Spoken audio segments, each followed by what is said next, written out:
Hello student, છેલ્લે આપણે જોયું હતું કે આલ્કીનમાં હાઇડ્રોજન હેલાઇડના ઉમેરણ દ્વારા કેવી રીતના હેલો આલ્કેન મેળવી શકાય. આજે આપણે જોવાનું છે કે ચલો આલ્કીનમાં હેલોજનના ઉમેરણ દ્વારા કેવી રીતના હેલો આલ્કેન બનાવી શકાય. જો અહીંયા બંને પ્રક્રિયાઓ છે એ એડિશન રિએક્શન્સ છે, એટલે કે ઉમેરવાની પ્રક્રિયા છે. આ પ્રક્રિયા દરમિયાન કોઈ આલ્કીનમાંથી દૂર થવાનું નથી, માત્ર એમાં ઉમેરાય જ છે, એડિશન જ થાય છે. તો આ બંને પ્રક્રિયાઓ છે એડિશન રિએક્શન્સ બનતી હોય છે. અહીં આપણે જોઈએ કે ચલો કે હેલોજનના ઉમેરણ દ્વારા કેવી રીતના હેલો આલ્કેન બનાવી શકાય. તો માનીએ કે આપણી પાસે કોઈ એક આલ્કીન છે C ડબલ બોન્ડ C, અને એમાં આપણે ઉમેરીએ છીએ કાર્બન ટેટ્રાક્લોરાઇડમાં બનાવેલો બ્રોમિન. શેમાં બનાવેલો છે તો કે CCl4 અથવા તો CH2Cl2. અહીંયા બંને દ્રાવકો તરીકે વપરાય છે. CCl4 અથવા તો CH2Cl2 માં બ્રોમિનનું દ્રાવણ બનાવવાનું છે. હવે શું થશે કે અહીંયા જેવું આલ્કીનમાં આપણે બ્રોમિન ઉમેરીએ એટલે તરત જ આલ્કીનમાંનો દ્વિબંધ તૂટી અને બંને કાર્બન પર એક એક બ્રોમિન દાખલ થશે અને આપણને ડાયહેલાઇડ આપતો હોય છે. અહીંયા ખાસ જોજો, આગળની બધી પ્રક્રિયા હતી ને તો એમાં એક એક હેલોજન ઉમેરાતો, પણ આ પ્રક્રિયા છે એમાં શું થાય છે તો કે બે હેલોજન ઉમેરાય છે. અને તમે થોડું વધારે અવલોકન કરશો તો એવું પણ જોવા મળે છે કે બંને હેલોજન ક્યાં ઉમેરાય છે તો કે બાજુના કાર્બન ઉપર ઉમેરાય. અને જે સંયોજનમાં બાજુના કાર્બન પર બે હેલોજન ઉમેરાય એવા સંયોજનને શું કહેવાય? તો એવા સંયોજનને આપણે નામ આપતા હતા વિસિનલ ડાયહેલાઇડ.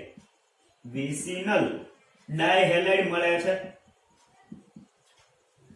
શું આપણે કરીએ છીએ તો કે આલ્કીનમાં જ્યારે ડાયબ્રોમ અથવા તો બ્રોમિન ઉમેરીએ છીએ, અહીંયા આપણે બ્રોમિન લખીએ છીએ તો આપણને શું મળે છે તો કે વિસિનલ ડાયહેલાઇડ મળે છે. હવે સવાલ એ થશે કે ચલો જો અહીંયા બંને બ્રોમિન ઉમેરાતા હોય તો બ્રોમિન તો Br- છે, તો એવું થવું જોઈએ કે અહીંયાના બંને કાર્બન કેવા બનવા જોઈએ? પ્લસ બનવા જોઈએ. પણ આપણને ખબર છે કે આલ્કીનમાં જ્યારે પાઈ બંધ તૂટે તો એમાં એવું શીખ્યા કે એક કાર્બન પ્લસ બને તો બીજો કાર્બન માઇનસ બને. બંને કાર્બન પ્લસ બની શકતા હોતા નથી.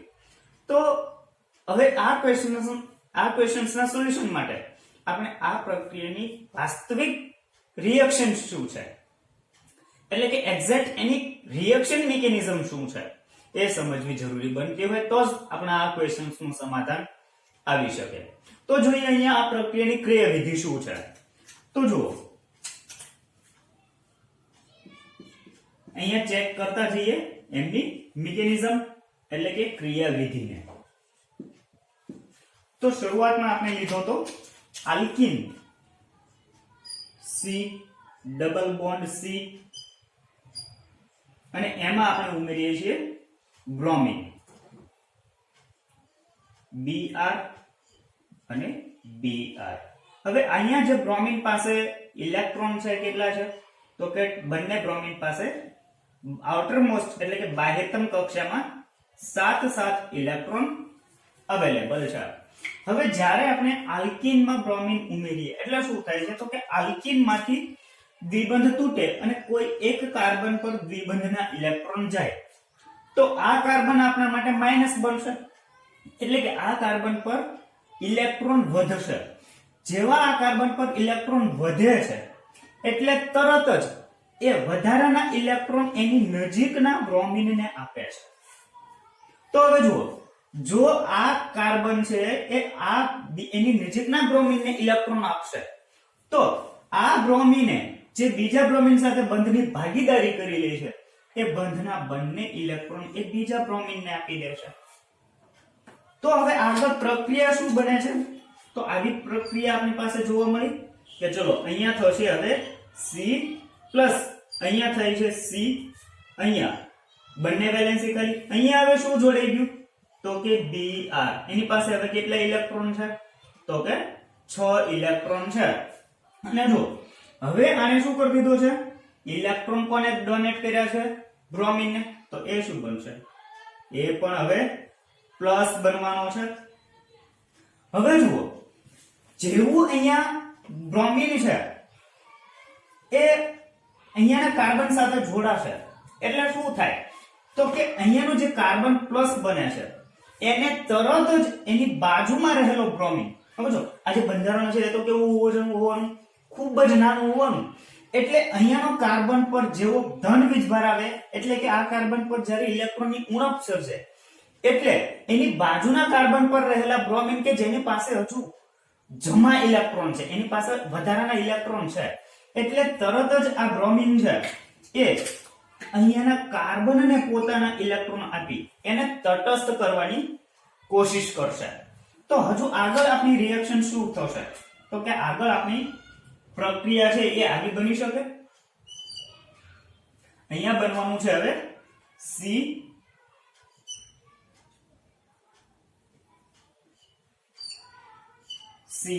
પ્લસ અહીંયા શું હતું તો કે અહીંયા હતું Br, અહીંયા એ આની સાથે હવે બંધ બનાવે છે. તો હવે જુઓ અહીંયા બ્રોમિન વળી પાછું કેવું બનશે તો કે ધનભારિત, અને અહીંયાનું જે કાર્બન છે એ હવે કેવું થઈ ગયો તો કે હવે એ ન્યુટ્રલ બનશે. હવે જુઓ જ્યારે આ બ્રોમિન એ અહીંયા આવે છે ત્યાં વળી પાછું અહીંયાથી છૂટો પડતો Br માઈનસ એ કોની નજીક આવી ગયો હશે તો કે આ કાર્બનની નજીક આવી ગયો હશે Br માઈનસ, જેની પાસે શું છે તો કે 8 ઇલેક્ટ્રોન છે, અહીંયા 6 અને 2 ઇલેક્ટ્રોન એ વધારાના બનતા હોય. તો એ શું કરશે હવે તો કે એ પોતાના વધારાનો ઇલેક્ટ્રોન એ આ કાર્બનને ડોનેટ કરે. તો શું થશે તો કે અહીંયાનો બ્રોમિન છે એ વળી પાછો એ પોતાનો ઇલેક્ટ્રોન લઈ અને એ તટસ્થ બનશે અને આ કાર્બન સાથે અહીંયાનો બ્રોમિન જોડાય અને લાસ્ટમાં આપણી પાસે આવું સંયોજન મળશે. C અહીંયા જોડાણો બીજો Br, અહીંયા H, અહીંયા C, અહીંયા Br અને અહીંયા જોડાશે એની બે વેલેન્સી ખાલી. તો જુઓ ફાઇનલી આપણને શું મળે છે તો કે વિસિનલ ડાયહેલાઇડ જે અહીંયા આપણને મળી જતું. તો હવે તમને ખ્યાલ આવ્યો કે એની મિકેનિઝમ શું છે, એની ક્રિયાવિધિ શું છે. હવે આ જે સંયોજન વચ્ચે મળે છે ને એને બ્રોમોનિયમ આયન કહેવાય છે. આનું નામ શું છે એનું નામ છે બ્રોમોનિયમ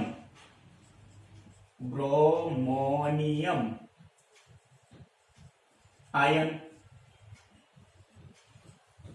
અહીંયા પણ જે બ્રોમિન એ પ્લસ તરીકે મળવાનો છે એને પણ બ્રોમોનિયમ આયન કહેવાશે, અને જો Br માઈનસ છે એને તો આપણે બ્રોમાઇડ તરીકે ઓળખતા હોઈએ. તો આ એની એક્ઝેક્ટ મિકેનિઝમ થશે, એક્ઝેક્ટ એની ક્રિયાવિધિ થશે.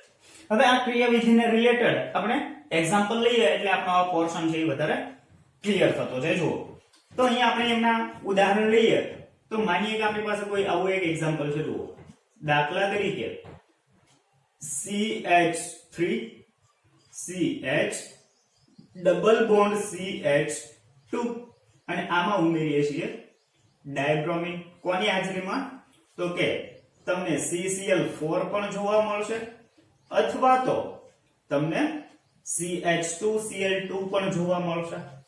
તો એની હાજરીમાં જ્યારે રિએક્શન્સ થશે જો આ પ્રક્રિયા ખાસ એ ઓરડાના તાપમાને થઈ, એના માટે હાઈ ટેમ્પરેચર આપવાની કોઈ જરૂરિયાત છે નહીં. તો આનું રૂપાંતર શેમાં થશે હવે તો કે CH3CH2 બંને જગ્યાએ શું જોડાશે તો કે બ્રોમિન દાખલ થતું જોવા મળે છે અને આપણને શું મળતું હોય છે તો કે વિસિનલ ડાયહેલાઇડ મળશે. પણ આ જે એક્ઝામ્પલ છે એમાં આપણે શું જોઈએ કે એ સામાન્ય એલિફેટિક કમ્પાઉન્ડ છે. આવું નવું તમે એરોમેટિક સાયક્લિક માટે પણ જોઈ શકો. તો જો બીજું ઉદાહરણ પણ અહીંયા આપણે સાથે લઈએ જ લઈએ કે ચલો આવું પણ હોઈ શકે. માનીએ અહીંયા આપણી પાસે મિથાઇલ ગ્રુપ છે અને આની વચ્ચે એ પાયબન છે, આમાં ઉમેરીએ છીએ Br2. કોની હાજરીમાં તો કે CCl4 અથવા તો CH2Cl2 માં બ્રોમિન નું દ્રાવણ બનાવેલ. હવે માત્ર બ્રોમિન જ હશે એવું જરૂર નહીં, અહીંયા ક્લોરીન પણ હોઈ શકે, Cl2 પણ હોઈ શકે. તો અહીંયા આપણને નિપજ શું મળવાની છે? હવે તો નિપજ આવી મળશે. અહીંયા જોડાઈ જશે બ્રોમિન અને અહીંયા પણ જોડાઈ જવાનો છે બ્રોમિન. તો આ આપણને નિપજો આપતું હોય છે. તો આલ્કીનમાં જ્યારે હેલોજન ઉમેરાય છે તો આપણને શું મળે છે? તો કે વિસિનલ ડાયહેલાઇડ નિપજ તરીકે મળતી હોય છે. તો હવે આટલી જો રિએક્શન તમને સમજ પડી હોય તો હવે આના ઉપરથી આ પોઈન્ટને આપણે ડિસ્ક્રાઇબ કરીએ, વર્ણન કરીએ. તો શું ડિસ્ક્રાઇબ કરી શકાય? જુઓ, આવું લખી શકાય કે જ્યારે અહીંયા બ્રોમિનનું દ્રાવણ કોનામાં બનાવીએ? તો કે CCl4 અથવા તો Cl2. તો કે જ્યારે CCl4 અથવા તો CH2Cl2 માં બનાવેલ બ્રોમિનને શામાં ઉમેરવામાં આવે છે? તો કે આલ્કીનમાં ઉમેરવામાં આવે ત્યારે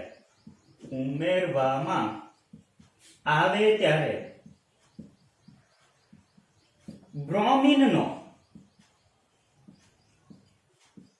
કથ્થાઈ રંગ દૂર થાય છે અને વિસિનલ ડાયહેલાઇડ બને છે.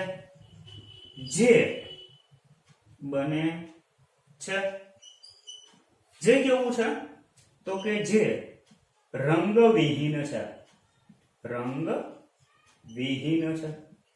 હવે સાથે સાથે અહીંયા આપણે છેલ્લે એક પોઈન્ટ પછી દર્શાવીએ તો અહીંયા આપણી ટેસ્ટ આખી શું છે?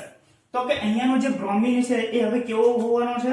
તો કે બ્રોમિનનો રંગ છે એ કથ્થાઈ રંગનો હોવાનો છે. તો જ્યારે આલ્કીનમાં આપણે બ્રોમિન ઉમેરીએ છીએ ત્યારે બ્રોમિન એ પોતે કથ્થાઈ રંગનો છે, પણ જેવો એમાંથી વિસિનલ ડાયહેલાઇડ મળે છે તો એ વિસિનલ ડાયહેલાઇડ કેવો છે? તો કે એ રંગવિહીન છે. હવે શું કામ રંગવિહીન બન્યો? તો કે અહીંયા બ્રોમિન એટલે કે Br, અહીંયા જો Br અને Br છે.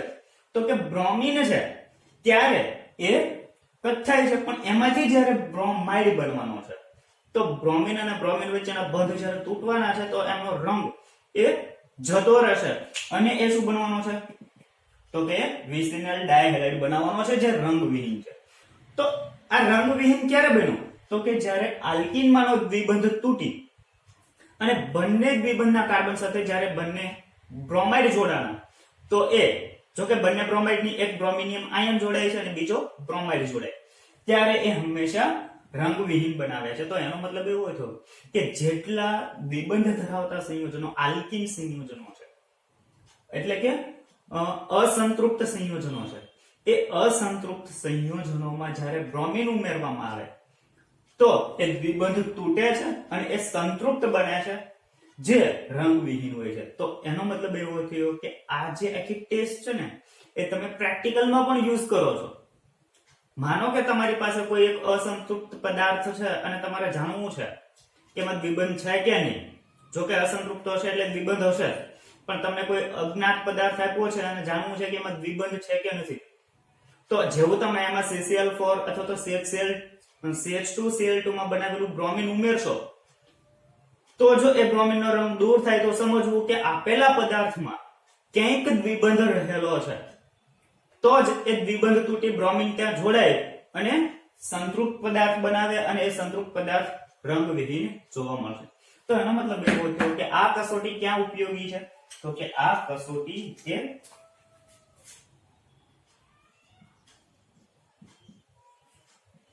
સંતૃપ્તતા કસોટી તરીકે ઓળખાય છે. સંતૃપ્તતા કસોટી તરીકે ઓળખાય છે. તો અહીંયા આપણો ગુજરાત બોર્ડનો પોર્શન કમ્પ્લીટ થાય છે. તો આખા પોર્શનને ફરી એક વખત રિવાઇઝ કરી દઈએ તો શું જોયું? તો કે જ્યારે આલ્કીનમાં આપણે CCl4 અથવા તો CH2Cl2 માં બનાવેલું બ્રોમિન ઉમેર્યું તો આલ્કીનમાંનું દ્વિબંધ તૂટી બંને જગ્યાએ કોણ ઉમેરવાનું? તો કે બંને જગ્યાએ હેલોજન ઉમેરાય છે. પણ સવાલ હતો કે બંને જગ્યાએ હેલોજન કેવી રીતના પોસિબલ છે, તો એ સમજવા માટે આપણે શું કર્યું, એની મિકેનિઝમ ચેક કરી, એટલે કે ક્રિયાવિધિ જોઈ. તો ક્રિયાવિધિમાં એવું જોવા મળ્યું કે આલ્કીનમાંનો દ્વિબંધ એ પહેલા તૂટે અને જે કાર્બન પર દ્વિબંધના ઇલેક્ટ્રોન છે એ કાર્બન એની બાજુના બ્રોમિન પર ઇલેક્ટ્રોનનું દાન કરે. તો બાજુનો બ્રોમિન છે એ પોતાના બંધમાં રહેલા ઇલેક્ટ્રોન એ બીજા બ્રોમિનને આપી પોતે કેવો બનવાનો, હવે અહીંયાનો જે બ્રોમિન છે આ બ્રોમિન કેવો બનશે, જો બંધમાંના દળને ઇલેક્ટ્રોન આપી દે તો Br+ બને અને આને કહેવાય છે બ્રોમિનિયમ આયન. અને આ બ્રોમિન છે એ કેવો બનવાનો છે, તો એ Br- બનશે, જેને આપણે બ્રોમાઇડ કહીએ છીએ. તો અહીંયાનો બ્રોમિનિયમ આયન છે એ શું કરવાનો છે, તો કે એની પાસે જે ઇલેક્ટ્રોન છે એ હવે કોને દાન કરશે, તો કે જે કાર્બોકેટાયન બને છે કે જેની પાસે ઇલેક્ટ્રોનની ઉણપ છે એને પોતાના ઇલેક્ટ્રોન દાન કરશે અને એક બ્રોમિનિયમ આયન બનાવતો હોય છે. એ જ સમયે વળી પાછો બીજો જે બ્રોમાઇડ અહીંયાથી છૂટો પડ્યો હતો એ કાર્બોકેટાયન જે કાર્બન બન્યો હતો એના પર એ દાખલ થશે. તો અહીંયા જે કાર્બન અને બ્રોમિન વચ્ચે જે બંધ બનતો હતો એ બંધ વળી પાછો તૂટી અને બ્રોમિન છૂટો પડશે અને બીજો બ્રોમિન એ કાર્બન ધન વીજભારિત કાર્બન પર દાખલ થતો હોય છે અને આપણે ફાઇનલી એ વિસિનલ ડાયહેલાઇડ બનાવતો હોય છે, જેના આપણે અહીંયા જુદા જુદા ઉદાહરણો ચેક કર્યા. તો આ આખી ટેસ્ટ એ માત્ર ગુજરાત બોર્ડ પૂરતી સીમિત છે. હવે તમને કેટલીક વખત એવા પણ ઉદાહરણો જોવા મળશે, સ્પેશિયલી જેઈ અથવા તો નીટના ક્વેશ્ચન્સમાં, કે અહીંયા આ જે Br2 છે એની સાથોસાથ H2O પણ હોઈ શકે. અહીંયા આપણે જે સોલ્વન્ટ લઈએ છીએ, દ્રાવક લઈએ છીએ CCl4 અને CH2Cl2, તો અહીંયા દ્રાવક બદલેલો પણ હોય. હવે જો ત્યાં દ્રાવક બદલી દઈએ તો શું થાય, તો અહીંયા એક નીટનો ક્વેશ્ચન અહીંયા હું લખી દઉં છું, જો કે આવો ક્વેશ્ચન તમને જોવા મળશે નીટ અથવા તો જેઈ માટે. તો આવો ક્વેશ્ચન જો તમને જોવા મળશે કે ચલો અહીંયા છે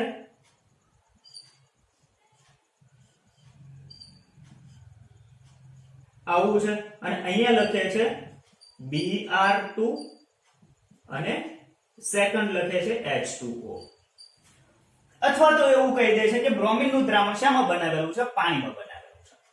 તો આન્સર શું આવશે, તો આન્સર બદલાઈ જવાનો છે અને એનો આન્સર એવો આવશે કે પહેલી વખત એ બ્રોમિન દાખલ થશે, અહીંયા એ દાખલ થવાનો છે બ્રોમિન, અને અહીંયાનો જે બંધ છે એ તૂટી અહીંયા દાખલ થશે પાણીમાંનો OH.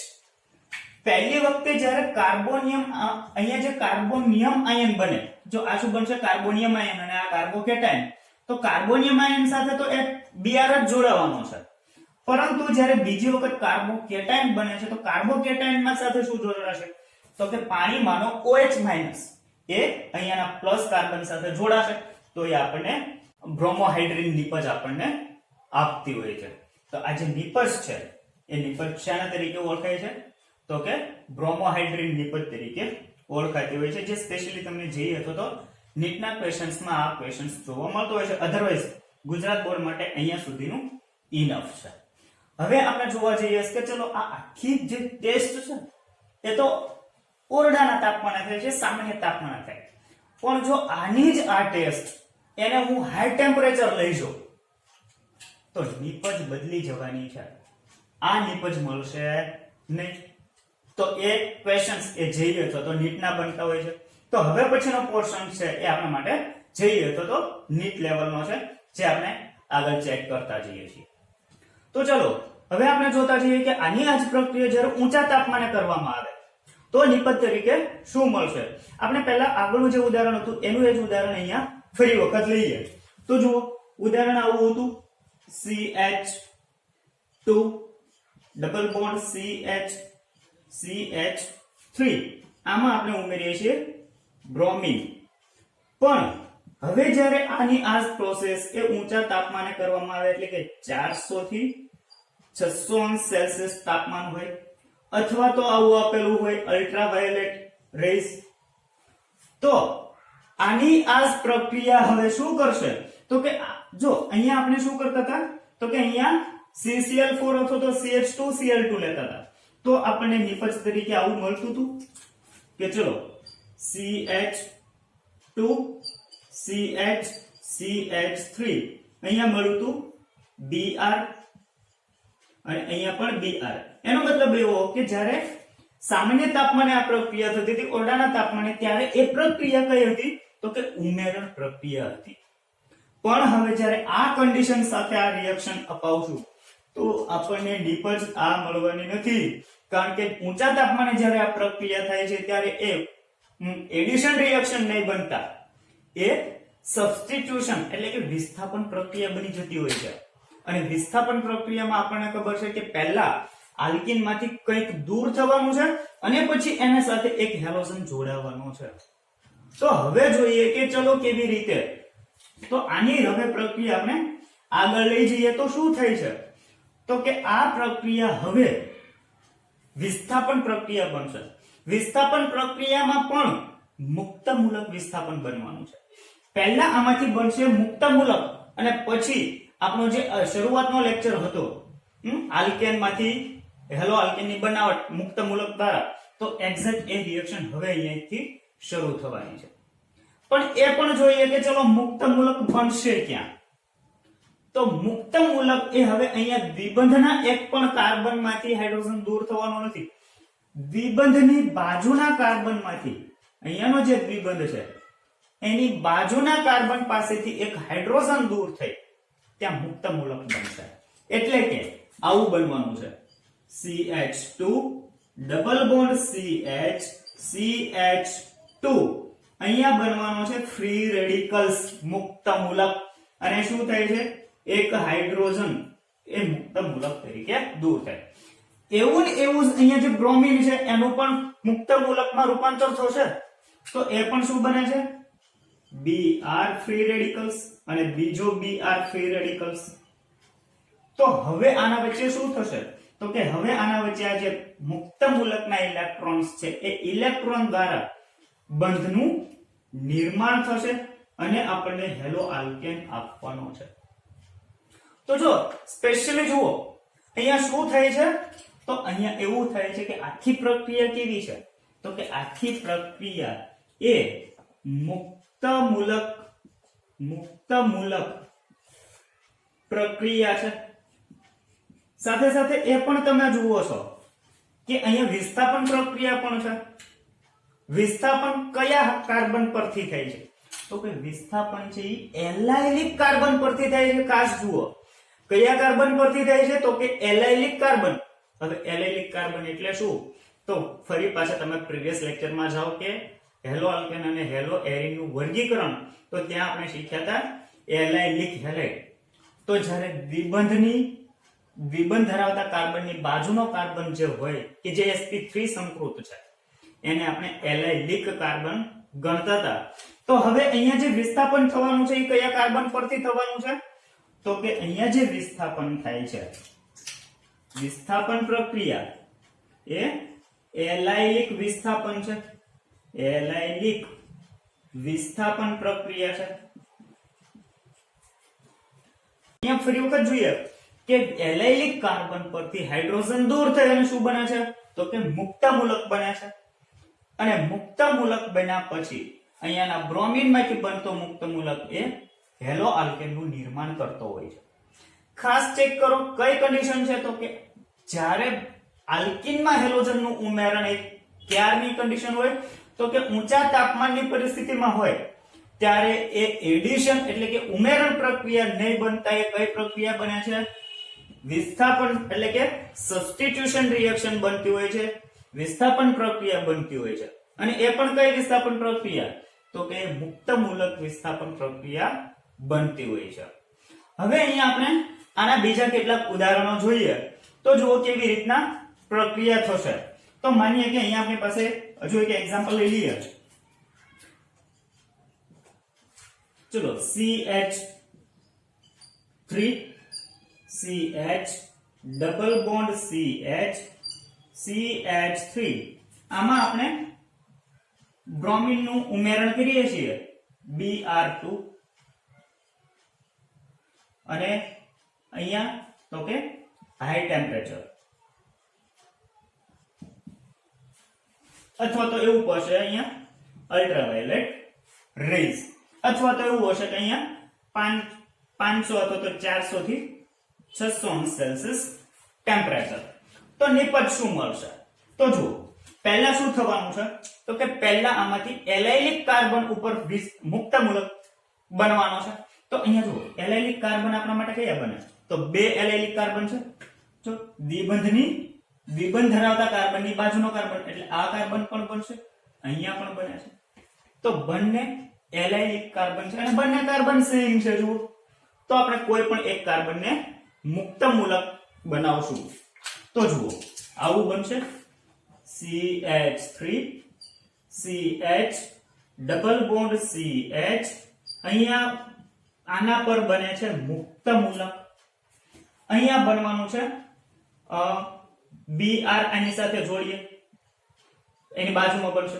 અને બીજું શું બનવાનું છે? તો કે H અને અહીંયા Br. તો અહીંયા આપણે એવું કરી દેતા હોઈએ છીએ કે ચલો આ જે મુક્તમૂલક બને છે અને અહીંયાનો Br મુક્તમૂલક એ બંનેને જોડી અને આપણે નિપજ બનાવી દેતા હોઈએ. પણ ના, આ એની એક્ઝેક્ટ નિપજ બનવાની છે નહીં. એટલે કે અહીંયા આ બંને મુક્તમૂલકો એકબીજા સાથે જોડાવાના નથી. હવે શું કામ? તો જુઓ, અહીંયા જે આપણને મુક્તમૂલક બને છે એમાં સંસ્પંદન થાય છે, રેઝોનન્સ થાય છે. ક્યાં રેઝોનન્સ થાય છે? તો જુઓ, અહીંયાનો જે દ્વિબંધ છે એ શું કરશે? તો કે આ દ્વિબંધ છે આનું રૂપાંતર આમાં પણ થઈ શકે. જુઓ, CH3 CH. હવે આ બંધ છે એમાં ઇલેક્ટ્રોન શું કરે છે? આ ઇલેક્ટ્રોન અહીંયા પેલો રહે છે, પણ આ બંધ અહીંયા શિફ્ટ થાય છે. જો આની પાસે પણ ઇલેક્ટ્રોન છે, તો અહીંયા મુક્તમૂલક બનશે અને આની વચ્ચે હવે બંધ બનશે. તો અહીંયાનો જે Br હતો એ એઝ ઇટ ઇઝ વત્તા H અને અહીંયા Br. તો અહીંયા જે મુક્તમૂલક બને છે ને એ અવલોકન કરો. કયો મુક્તમૂલક બને છે? તો કે અહીંયાનો મુક્તમૂલક છે તો પ્રાઇમરી મુક્તમૂલક છે. અને અહીંયા સંસ્પંદન દ્વારા જે મુક્તમૂલક બન્યો એ કયો મુક્તમૂલક છે? સેકન્ડરી મુક્તમૂલક છે. હવે ત્યારે આપણે મુક્તમૂલકમાં શીખ્યા હતા કે વધારે સ્થાયી મુક્તમૂલક કયો છે? તો કે દ્વિતીયક મુક્તમૂલક એ તો વધારે સ્થાયી છે. તો હેલોજન પહેલા ક્યાં જોડે? ત્યારે એ પણ શીખ્યા હતા કે બ્રોમિન અને આયોડિન એ મોર સિલેક્ટિવ છે. એટલે કે બ્રોમિન હોય કે આયોડિન હોય એ ક્યાં જોડે? તો કે પહેલા એ વધુ સ્થાયી મુક્તમૂલક સાથે જોડે. અને અહીં આપણે પ્રાઇમરી મુક્તમૂલકમાંથી દ્વિતીયક મુક્તમૂલક બનાવ્યો છે સંસ્પંદન દ્વારા. તો એ દ્વિતીયક મુક્તમૂલક વધારે સ્થાયી હોવાથી હવે આ બ્રોમિન બનતો બ્રોમિન મુક્તમૂલક કોની સાથે જોડાશે? તો કે હવે પછી અહીંયા એ આ સેકન્ડરી મુક્તમૂલક સાથે જોડાય અને અહીંયા આપણી નિપજ બનાવવાનો છે. અને અહીંયા H અને Br એમની વચ્ચે બોન્ડ બની આ આપણી મુખ્ય નિપજ બનશે. અને જો અહીંયા જો થોડા ઘણા માત્રામાં તો અહીંયા પણ મુક્તમૂલક બંને એકબીજા સાથે જોડાય, પણ વધારે પ્રમાણમાં તો કે દ્વિતીયક મુક્તમૂલક સાથે વધારે પ્રમાણમાં જોડાય. તો આજે આપણી નિપજ બનવાની છે એ ગૌણ નિપજ બનશે. અને અહીંયા જે આપણી નિપજ મળે છે એ મુખ્ય નિપજ બનતી જોવા મળતી હોય છે. હવે આને રિલેટેડ હજુ એક બીજું ઉદાહરણ લઈ લઈએ એટલે આપણને ખ્યાલ આવે કે ચલો કેવી રીતના આખી પ્રોસેસ થાય અથવા તો રિએક્શન્સ થતી હોય. અધર એક એક્ઝામ્પલ છે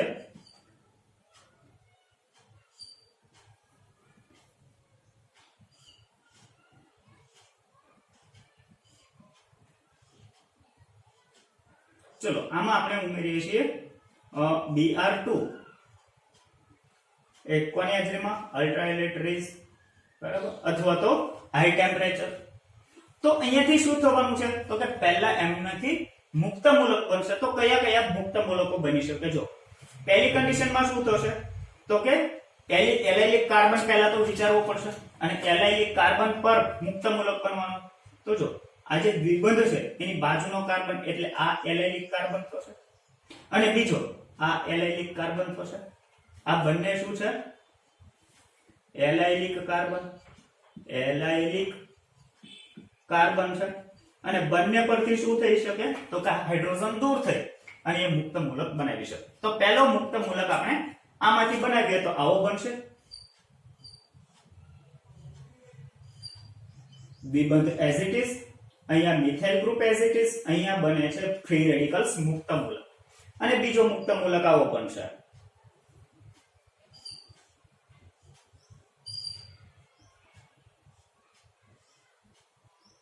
આના પર ફ્રી રેડિકલ્સ બને છે અહીંયા તો કે Br ફ્રી રેડિકલ્સ અને અહીંયા પણ Br ફ્રી રેડિકલ્સ. HBr તો બંને બનાવશે. અચ્છા હવે જુઓ તો અહીંયા જે મુક્ત મૂલક બને છે એ કયો મુક્ત મૂલક છે તો કે 3 ડિગ્રી મુક્ત મૂલક છે અને અહીંયા જે મુક્ત મૂલક બને છે એ કયો છે તો કે 2 ડિગ્રી મુક્ત મૂલક છે. તો અહીંયાનો બ્રોમિન એ કયા મુક્ત મૂલક સાથે જોડાય અને મુખ્ય નિપજ બનાવશે તો કે 3 ડિગ્રી સાથે જ્યારે 3 ડિગ્રી ફ્રી રેડિકલ્સ સાથે જ્યારે બ્રોમિન જોડાય તો એ નિપજ આપણી મુખ્ય નિપજ બનવાની છે. તો એનો મતલબ એવો થશે કે અહીંયા હવે જ્યારે હેલોજન જોડાતો હોય અને જ્યારે આવી નિપજ મળે જુઓ એટલે કે આ નિપજ આપણી આવી બનશે. અહીંયા શું દાખલ થઈ જવાનું છે હવે તો કે Br. તો આ નિપજ આપણી મુખ્ય નિપજ બનશે અને જ્યારે અહીંયા હવે આ Br છે એ અહીંયા જોડે તો આ નિપજ આપણી ગૌણ નિપજ મળવાની છે. તો હવે તમને ખ્યાલ આવ્યો કે ક્યારે અને કઈ નિપજ મુખ્ય મળશે. હવે આની આ જ પ્રક્રિયા એ ઘણી વખત તમને આગે પણ જોવા મળશે કે અહીંયા આવું બધું લખવાને બદલે આવું પણ લખેલું જોવા મળશે. જુઓ આના અથવામાં શું હોઈ શકે અહીંયા આપણે અલગથી જ લખીએ. જુઓ કે અહીંયા જે આપણે કન્ડિશન જોવાની છે કન્ડિશન તો કન્ડિશન તરીકે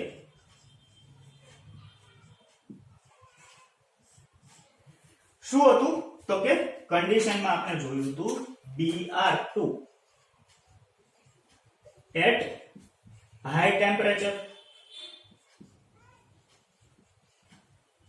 સાથે સાથે Br2 in low concentration. અહીંયા જે બ્રોમિન છે એ કેવું લેવાનું છે તો કે ઓછી સાંદ્રતા ધરાવતો હેલોજન હોવો જોઈએ. અગાઉ જે પ્રક્રિયા હતી જે ગુજરાત બોર્ડ માટે હતી જે સામાન્ય તાપમાને થતી હતી એ હાઈ કોન્સન્ટ્રેશન હતી, ઊંચી સાંદ્રતાએ હતી. અહીંયા બ્રોમિન એ લો કોન્સન્ટ્રેશને લેવાનું છે. જો તમારે બ્રોમિનેશન કરવું છે અહીંયા બ્રોમિન દાખલ કરવો છે તો કે બ્રોમિન માટે તમારે NBS લેવાનો છે એટલે કે N બ્રોમોસક્સિનેમાઇડ લેવાનો છે. અહીંયા પ્રક્રિયક તરીકે શું લેશો જો તમારે અહીંયા બ્રોમિન દાખલ કરવો છે હેલોજન તરીકે તો NBS લ્યો અને જો તમારે ક્લોરીન દાખલ કરવો છે Cl તો એના માટે થાયોનાઇલ ક્લોરાઇડ લ્યો SO2Cl2 લ્યો અથવા તો આને સલ્ફ્યુરાઇલ ક્લોરાઇડ તરીકે પણ જનરલી સલ્ફ્યુરાઇલ ક્લોરાઇડ તરીકે ઓળખવામાં આવતો હોય. તો આટલી કન્ડિશન છે એ ખાસ તમે ધ્યાન રાખો. જો આપણે જોતા જઈએ કે માનીએ કે હવે આની આ જ પ્રક્રિયા મારે ક્લોરીન માટે દાખલ કરવી છે તો હું અહીંયા શું કરી દઈશ તો કે આ Br ને રિમૂવ કરી અહીંયા હું શું કરી દઈશ તો કે અહીંયા હું કરી દઈશ SO2Cl2 તો અહીંયા હવે શું થઈ જશે તો કે અહીંયા જ્યાં Br છે ત્યાં હવે શું દાખલ થઈ જશે તો કે Cl દાખલ થશે. અહીંયા પણ Cl દાખલ થઈ જશે.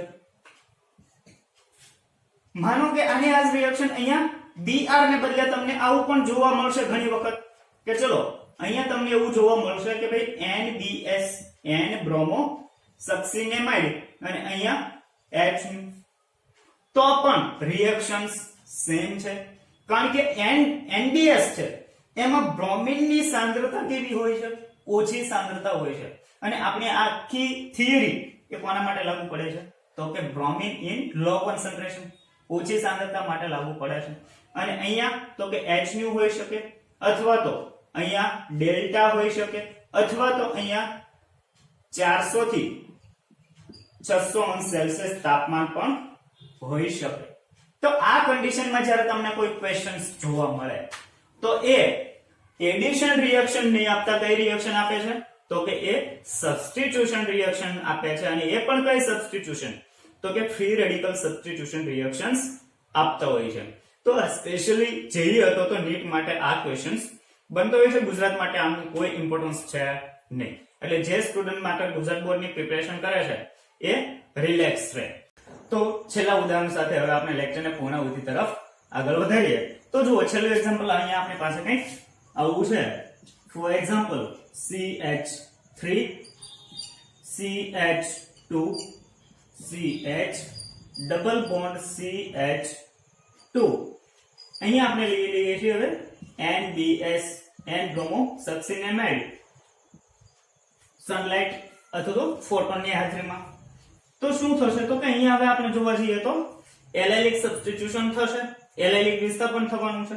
તો જો આના માટે એલાઇલિક કાર્બન કયો છે તો કે આપણી પાસે એલાઇલિક કાર્બન હવે એક જ છે. તો એમાંથી હાઇડ્રોજન દૂર થઈ પહેલા શું થશે તો કે ફ્રી રેડિકલ્સ બનશે. તો અહીંયા આવો ફ્રી રેડિકલ્સ બનશે. જુઓ CH3 CH અહીંયા બનવાનો છે ફ્રી રેડિકલ્સ, અહીંયા CH double bond CH2 as it is. અહીંયા બ્રોમિન આવશે તો બ્રોમિન માંથી એનું ફ્રી રેડિકલ્સ બનશે. તો શું થશે તો કે અહીંયા Br ફ્રી રેડિકલ્સ વત્તા H જે ફ્રી રેડિકલ્સ બન્યો છે એ અને બીજો બ્રોમિન, તો એ એની વચ્ચે બોન્ડ ફોર્મ થશે. અચ્છા, હવે અહીંયા આપણે ધ્યાન આપીએ તો જો અગાઉના એક્ઝામ્પલ પ્રમાણે અહીંયા પણ શું થવાનું છે તો કે અહીંયા પણ એવું થશે કે રેઝોનન્સ થશે, સંસ્પંદન થશે. તો સંસ્પંદનનું બીજું બંધારણ આપણી પાસે આવું કંઈક બનાવી શકે. તો પહેલું બંધારણ આ છે. હવે બીજું બંધારણ, તો આમાંથી ને આમાંથી જ આપણે એક બીજું બંધારણ બનાવીએ. એ અહીંયા નીચે ડ્રો કરીએ તો આવું બનશે CH3 CH. હવે અહીંયા રેઝોનન્સ થશે એટલે શું થશે, સંસ્પંદન થવાથી શું થાય તો કે ચલો અહીંયાનો જે પાઈ બોન્ડ છે એ પાઈ બોન્ડ માંથી શું થશે તો કે અહીંયાનો જે ઇલેક્ટ્રોન છે એ આ કાર્બન પોતાની પાસે રાખશે, પણ આ બંધ છે એ માત્ર ક્યાં થશે તો કે અહીંયા શિફ્ટ થશે અને આ બંનેની વચ્ચે એક પાઈ બોન્ડ નું નિર્માણ થશે. તો આવું બનશે CH ડબલ બોન્ડ CH, અહીંયા થશે CH2 ફ્રી રેડિકલ્સ, અહીંયા પણ as it is Br plus H અને Br. અચ્છા, હવે જુઓ અહીંયા આપણી પાસે બે પ્રોડક્ટ બનશે. એક તો કે આમાંથી સીધો જ જે ફ્રી રેડિકલ્સ બને છે એક એ પ્રોડક્ટ બનવાની છે, અને બીજી પ્રોડક્ટ કે એ ફ્રી રેડિકલ્સમાં રેઝોનન્સ સંસ્પંદન થઈ અને એક પ્રોડક્ટ મળશે. પણ આ બંને પ્રોડક્ટ બંને નિપજોમાંથી મુખ્ય નિપજ કઈ બનશે તો કે અહીંયા આપણે ફ્રી રેડિકલ્સ જોઈએ એટલે કે મુક્ત મૂલક જોઈએ. જુઓ તો કે અહીંયા જે મુક્ત મૂલક છે એ સેકન્ડરી દ્વિતીયક છે, અને અહીંયા જે મુક્ત મૂલક છે એ પ્રાઇમરી છે. વધારે સ્ટેબલ કોણ છે તો કે અહીંયાનો સેકન્ડરી.